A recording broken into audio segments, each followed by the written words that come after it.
This is the first year that my income has really, really changed from influencing. Like, that's a great thing. So I have to keep saying that. I know that I will pass out when my tax guide tells me how much I have to pay, but you can't retroactively, or it was too late to retroactively file as S-Corp. So we'll be S-Corp next year. And then you have to like pay yourself a salary and you become a technical employee. I was like, fuck that. That's where I'll get an accountant. This is why I'm terrified to going into working for myself. This is what made me be like, you know what? Yeah. I'm good with a full-time job because I don't want to I was freelancing and I was dealing with all the invoicing and you're basically a CEO. You have. Like, I didn't sign up for this.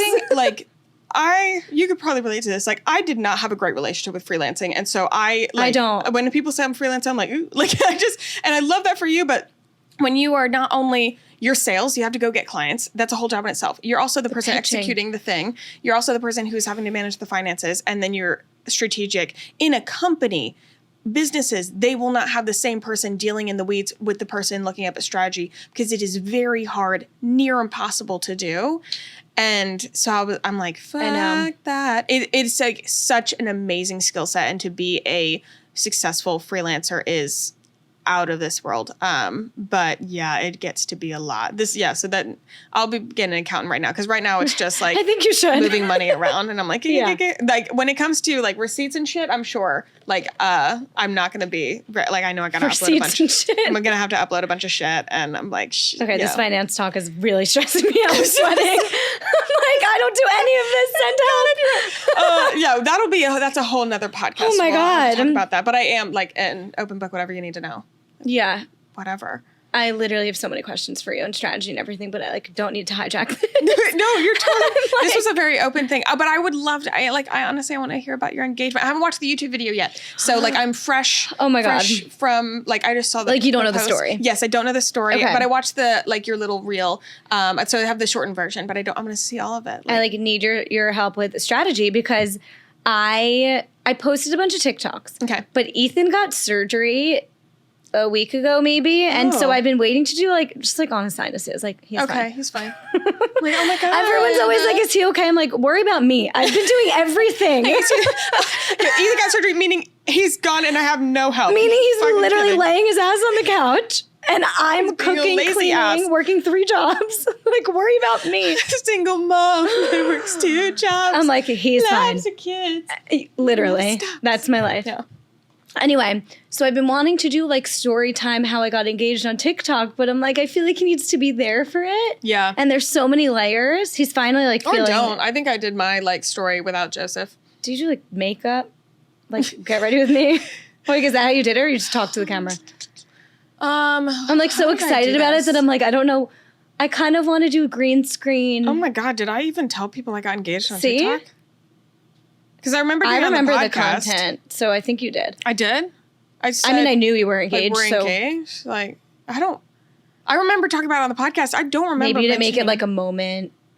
No, that would be so me. I'm just like, and they're like, what's that ring? I'm like, oh, hello. By the way. You probably did. Yeah, I have to look back. Like I genuinely don't know. But don't know. Also, I'm so obsessed with myself. I definitely would have made a video. You definitely did. Just maybe you didn't do a full like 10-minute story time. Yeah. So I was waiting for the vlog to go up, and I was like, great. When the vlog goes up, I'll at the same time post story times and stuff. But Ethan's been like out of commission, and I just like I wanted him there for it because there's so many little details. Like he ended up bringing a ring that I wanted to give him, and I like proposed to him. Like there's so many little details that I just need him. Oh my God. Yeah, it's a whole story. There's so many layers. So I'm like, I think I might make him tonight do a little green screen moment. Yeah. I don't know. I'm just like, I need it. I now understand why you'd want him. Like this is so much more complex. Yeah, it was a whole thing, but I could give you like the very synopsis. Shortened version. Basically, we've been together 12 years. Our anniversary is 11/11/11. And so on our anniversary, 11/11, we went upstate New York, which is our favorite place ever. And we just like went for the weekend, stayed in an Airbnb. It's like our favorite wholesome thing to do. Yeah. And I didn't think he was going to do it because it was too obvious for a ton of reasons. Yeah. And he had told me his biggest thing was surprising me. So I was like, it's not going to happen. And like, I need to just set myself psychology. Up. Yeah. So whatever, we're there. Great wholesome weekend. It's our anniversary. And somehow he got me to book or actually he wasn't going to do it anymore because it was too obvious. But then I happened to fall into his trap. I booked a dinner reservation at this gorgeous hotel. And then I booked a wedding venue tour at the hotel for before because I thought it'd be a cute, fun anniversary thing to do that he tricked me into doing. So I planned the night. So you're like, I have full control over this. He like wasn't doing it anymore, but then I planned the dinner and the thing, and he was like, well, this was my original plan, so I need to just like, she literally is stepping into my, so he ended up doing it. Yeah. And we went to the wedding venue tour, and the literally like full hour tour, the last stop on the tour was the like reception area, which was a barn. Walked into the barn, and it was like set up with candles and stuff, really gorgeous, but they kept saying there was a wedding there that night. So I didn't know if it was for me. I was very confused when we opened the doors. I was like, is this for a wedding or for me? And then my best friend's a photographer, and there's literally a picture of me looking at her like this because I saw her flash go off, and I was like, huh. And so I walked into this gorgeous barn. I see my best friend with her camera, and I was like, holy shit, he's about to propose. Gets down on one knee, does the whole thing. And see, there's so many layers. Yeah. There's a backstory. Basically, I got him a ring for our anniversary, and he opens all my packages because he's OCD. Found the ring, told me he hated it or something. He was like, what is this? Like, I'm not wearing a ring. And I had engraved it with 1111. This was like weeks prior, and I was like, oh, I was maybe going to like hold on to it in case you proposed before our anniversary. I would have given you a ring, but whatever, stupid idea. He ends up bringing the ring with him. Like, is this making sense? Yes. I'm like trying to make it so short. Nice. Ends up bringing the ring with him. I like had it in a return pile somewhere. And when he was down on one knee, after I said yes, I was like, wait, can I say something? And he was like, you might want this. And I had the ring. Oh my God. So then I got down, not on one knee, on two knees, just to be like eye level. Yeah. And I said something nice and gave him a ring. Oh my God. So we both gave each other a ring, and we both engraved them with 1111 without realizing. I know. And then you guys are so symmetrical. We had I know. And then we had a private dinner after, which was like the most special thing in the entire world. And then he knew I didn't want to have to FaceTime everyone, but I also didn't want a million people popping out saying surprise. Yeah. So he set up for the next day. We had our night alone, and then the next day we went to a bar, and like all our friends and family were there. So I like bawled my eyes out. Oh my God. That's where I start. I didn't cry at the proposal, but I cried when I saw my friends. Actually, I cried after the proposal. During the proposal, was like giddy, happy, just like so happy, almost laughing. And then after I had a moment, like at the private dinner, it was like romantic. I bawled. And then I bawled when I like hugged my dad. Yeah. Oh man. Oh my God. That's amazing. So it was like out of a fairy tale. Like it was, I know. Beautiful story. And I just sped through that because I feel like there's so many details. Is this covered? So I obviously I'm going to watch the YouTube video. Is this part covered in the YouTube video, or will we need to wait Sarah, I vlogged the whole weekend. You see me getting ready. The whole weekend. And this is the best part of being a content creator. I know. I was like, oh, it's a travel vlog, anniversary. That's why I want to vlog so effing bad, because I'm so into memories. Like my first vlogging I ever did was my senior trip after high school. And like I did, honestly, like the vlog itself is horrible, but like I vlogged a lot. So I have so many memories. Yeah. And so I literally get to see me as, you know, at that time I was 17.